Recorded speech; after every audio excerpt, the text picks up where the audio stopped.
So guys, जैसा कि हमने पिछले एपिसोड में देखा कि सेक्ट मास्टर ने जांग को सेंग, फेंग और लू के साथ पहाड़ से नीचे भेजा था। इसीलिए जांग सबके साथ हियांग सिटी गया था, जहां जांग को बियाओ नाम की लड़की मिली और याओ के फूल तोड़ने की वजह से जांग नाराज होकर गार्डन में चला गया था। अब हम देखते हैं कि याओ फूल को देखकर कहती है कि फूल काफी उदास होते हैं। तभी यूई नाम की लेडी वहां आकर याओ से कहती है कि वो 4 लोग किंग सेट से आए हैं और उनका लीडर ड्रैगन पीक का डिसिपल सीनियर फेंग है, जिसे मैं पहले से जानती हूँ, लेकिन बाकी के 3 लोगों के बारे में मुझे कुछ नहीं पता। शायद वो तीनों नए डिसिपल्स है। तो याओ कहती है कि उनमें से एक लड़के को मैं जानती हूँ, उसका नाम जांग है। फिर यूई याओ से उस फूल के बारे में पूछती है तो याओ कहती है कि ये फूल बहुत सुंदर है और ये मेरे विरासत के वेपन की तरह भी है। तो यूई उस फूल को लेकर कहती है कि मुझे इस फूल के बारे में याद है, ये फूल माउंट हुकी में हमेशा खिलता रहता है, लेकिन जब से तुम्हारी मॉम की डेथ हुई है। यह बात सुनकर याओ कहती है कि मेरे सामने मॉम की बात मत किया करो, मुझे बहुत बुरा लगता है, और इससे याओ उदास हो जाती है। तो यूई याओ को समझाते हुए कहती है कि तुम सेक्ट मास्टर की बेटी हो और तुम्हारे डैड हमेशा तुमसे प्यार करते हैं। ये सुनकर याओ गुस्से में कहती है कि अगर मेरे डैड मुझसे प्यार करते तो वो मुझसे मिलने के लिए जरूर आते, और अगर मेरी मॉम आज जिंदा होती तो हमारी फैमिली इस तरह की नहीं रहती और सब लोग खुशी से रहते। लेकिन अब मैं समझ गई हूँ कि मेरी मॉम अपना विरासत का वेपन मुझे देकर एक उदास फूल क्यों बन गई, क्यों अपनी जिंदगी से बहुत परेशान हो गई थी। ये कहते हुए याओ काफी उदास हो जाती है और यूई को वहाँ से जाने के लिए कहती है, मगर यूई वहाँ से नहीं जाती और कहती है कि कोंगसान माउंटेन पर जाना इतना आसान नहीं होता है, वहाँ पर बहुत सारी मुश्किलों का सामना करना पड़ता है, इसीलिए अपना ध्यान रखना। फिर यूई याओ के बाल में फूल लगाकर वहाँ से चली जाती है। वहीं जांग अपने सीनियर के साथ आगे बढ़ रहा था, जहाँ सेंग सबको बताता है कि कोंगसान माउंटेन ईस्ट से 3000 माइल्स दूर है और वो जगह काफी अजीब है, क्योंकि वहाँ बहुत सारे स्ट्रीट मॉन्स्टर्स रहते थे और 800 साल पहले उस माउंटेन पर ब्लड डीमंस इकट्ठा होते थे। तो जांग पूछता है कि हम 10 दिनों से उड़ते जा रहे हैं, लेकिन हम अभी तक माउंटेन पर क्यों नहीं पहुँचे। तो सेंग कहता है कि तुम फिक्र मत करो, कुछ ही वक्त में हम पहुँचने वाले हैं, लेकिन मैं सोच रहा हूँ कि क्या फेंजियान वैली और तियानिन टेम्पल के लोग वहाँ आए हैं या नहीं। तो फेंग सबको कहता है कि हम माउंटेन पर पहुंचने वाले हैं, इसीलिए सब साथ रहना। फिर सब क्लाउड के अंदर से होते हुए कोंगसान माउंटेन पर पहुंच जाते हैं। वह माउंटेन बहुत डार्क था और वहाँ बहुत सारे बेड्स चमगादड़ उड़ रही थी। उन्हें देखकर फेंग सबको अलर्ट कर देता है। तभी वो बेड्स उनकी तरफ आती है, जिससे सबको उड़ने में प्रॉब्लम होती है और वो नीचे गिर जाते हैं। वो बेड्स जांग पर अटैक कर देती है, मगर सेंग वहाँ आकर जांग को बचा लेता है। तो जांग सेंग से उन बेड्स के बारे में पूछता है, तो सेंग बेड को मारते हुए जांग को बताता है कि ये कोंगसान माउंटेन के ब्लड बेड है, जो इंसानों की बॉडी से सारा ब्लड एब्जॉर्ब कर सकते हैं। फिर सेंग को वहाँ एक केव दिखाई देती है। उसे देखकर सेंग कहता है कि ये 10 के बेड्स की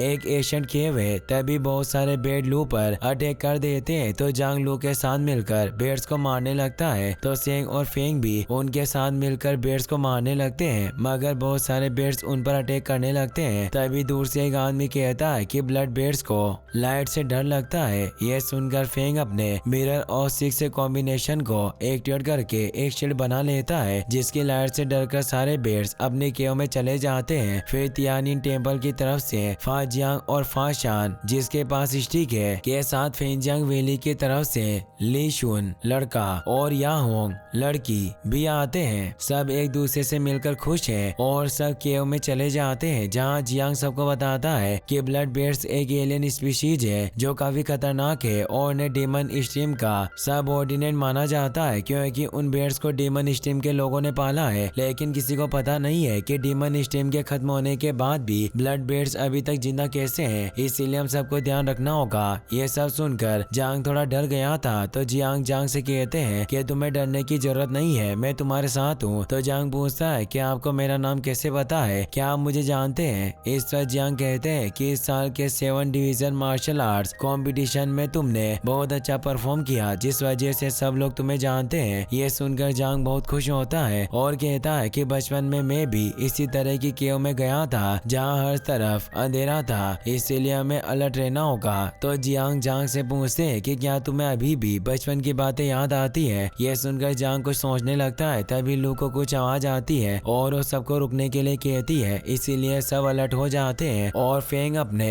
मिरर और 6 कॉम्बिनेशन का यूज करके देखने लगता है। तभी कोई फेंग के मिरर पर अटैक करता है, मगर उससे किसी को कुछ नहीं होता और सबको एक आदमी दिखाई देता है, जिसे देखकर सब अपने आसपास देखने लगते हैं। फिर अचानक कोई छिपकर अटैक करता है, लेकिन सब उस अटैक से बच जाते हैं, मगर उस अटैक की वजह से हर तरफ स्मोक हो जाता है, जिसका फायदा उठाकर येगो नाम का डॉग डीमन अपनी बोन स्वॉर्ड से जांग पर अटैक करता है, मगर जांग अपनी स्टिक से उसके अटैक को रोक लेता है। तो येगो वापस स्मोक में चला जाता है। तभी लाओस नाम का एक डीमन वेम्पायर ली शुन पर अटैक करके वहाँ से भाग जाता है। तो शुन और यान लाओस को मारने के लिए उसके पीछे जाते हैं। फिर डीमन स्ट्रीम का बॉस नियान वहाँ आकर कहता है कि हमें मारने के लिए तुम जैसे कमजोर लोग यहाँ क्यों आए हो। उसे देखकर फेंग को विश्वास नहीं होता कि नियान अभी जिंदा है, क्योंकि बहुत पहले डीमन स्ट्रीम के सारे डीमंस मर गए थे। तो नियान अपनी पावर एक्टिवेट करते हुए कहता है कि तुम सब यहाँ गए हो, लेकिन अब तुम जिंदा बचकर वापस नहीं जा पाओगे। ये कहकर नियान उन पर अटैक करता है, तो सब लोग अलग होकर उसके अटैक से बच जाते हैं। इसका फायदा उठाकर येगो जांग को एक किक मारकर दूर गिरा देता है, जिससे जांग को काफी दर्द होता है। तो लू जांग की मदद करने के लिए जाने लगती है, मगर नियान अपनी पावर से लू के रास्ते में बहुत बड़ी चट्टान गिरा देता है, जिससे लू जांग के पास नहीं जा सकती। तो जांग वहाँ से दूर जाने लगता है, लेकिन लाओस अपने वेपन की मदद से जांग को पकड़कर उसका ब्लड पीने लगता है, जिससे जांग को बहुत दर्द होता है और जांग बेहोश होने लगता है। मगर जांग मैजिक से अपनी स्टिक को लेकर लाओस के पेट में घुसा देता है, जिससे लाओस जोर से चिल्लाने लगता है। इसकी आवाज सुनकर नियान येगो को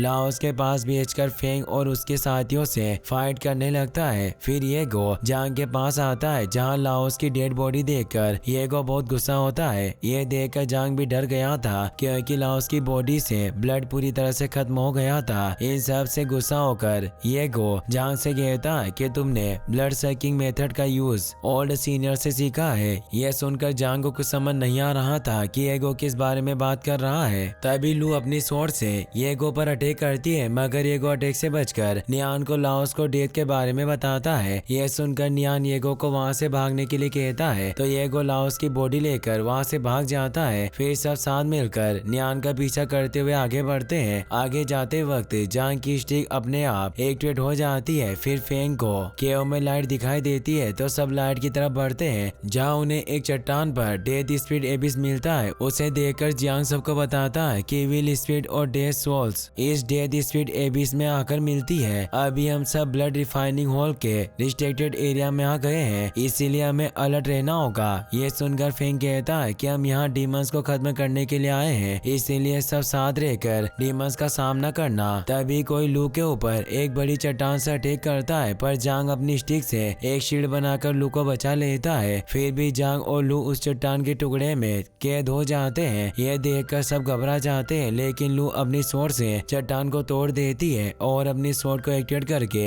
एक डीमन पर अटैक करती है, जो छिपकर उन पर अटैक कर रहा था। मगर उस डीमन का साथी अपनी स्वॉर्ड से लू को स्वॉर्ड को दूर कर देता है। फिर और लिन फेंग नाम का डीमन हंसते हुए कहता है कि फ्लो ऑफ ट्रूथ के लोगों ने हमें मारने के लिए बहुत कमजोर बच्चों को भेजा है। तो लू कहती है कि इतना खुश होने की कोई जरूरत नहीं है, आज तुम मरने वाले हो। तभी नियान येगो और नीमी नाम की एक लेडी के साथ वहाँ आकर कहता है कि काफी वक्त से ब्लड रिफाइनिंग हॉल ने लोगों को जान से नहीं मारा है, लेकिन आज हम तुम सबको जान से मारकर अपनी इच्छा पूरी करेंगे। यह सुनकर लिन अपने मैजिक फैन से रेत उड़ाने लगता है, जिससे केव में रेत उड़ने लगती है। इससे बचने के लिए लू एक शील्ड बना लेती है। तभी जमीन के अंदर से एक चट्टान निकलती है, जिसकी वजह से सब लोग अलग हो जाते हैं। इसका फायदा उठाकर येगो अपनी बोन स्वॉर्ड से जांग पर अटैक करता है, मगर जांग उसके अटैक से बच जाता है। तो येगो अपनी स्वॉर्ड लेकर वापस रेत में छिप जाता है। अचानक सेंग जांग से टकराता है, जिससे डरकर जांग गलती से सेंग पर अटैक कर देता है, मगर सेंग अपनी स्वॉर्ड से अटैक को रोक लेता है। तभी जमीन से एक चट्टान बाहर निकलती है और दोनों अलग हो जाते हैं, जिसका फायदा उठाकर येगो फिर से जांग पर अटैक करने के लिए आता है, मगर मगर जांग येगो को बहुत मारता है, जिस वजह से येगो फिर से रेत में छिप जाता है। फिर जियो जाओ नाम का डीमन छिप कर लू पर अटैक करने की कोशिश करता है, मगर लू को उसके बारे में पता चल जाता है और वो जाओ पर अटैक कर देती है। लू के अटैक से बचने के लिए जाओ जमीन से एक चट्टान निकाल कर लू की तरफ फेंकता है, जिसे लू अपनी सोर्स से तोड़ देती है। लेकिन तब तक जाओ वहां से भाग जाता है तो लू उसे ढूंढने लगती है। वहीं येगो फिर से आकर जांग से फाइट करने लगता है, मगर इस बार भी जांग येगो को बहुत मारता है। यह देखकर नियान जांग पर अटैक करके उसे दूर गिरा देता है, तो येगो भी अपनी सोर्स से जांग पर अटैक करता है, लेकिन लू वहां आकर अपनी सोर्स से येगो के अटैक को रोक देती है, जिससे गुस्सा होकर नियान जांग और लू से फाइट करने लगता है। वहीं निमी सेंग और फेंग से फाइट कर रही थी, तो फेंग अपनी फ्रीजिंग वॉल आइस ट्रिक से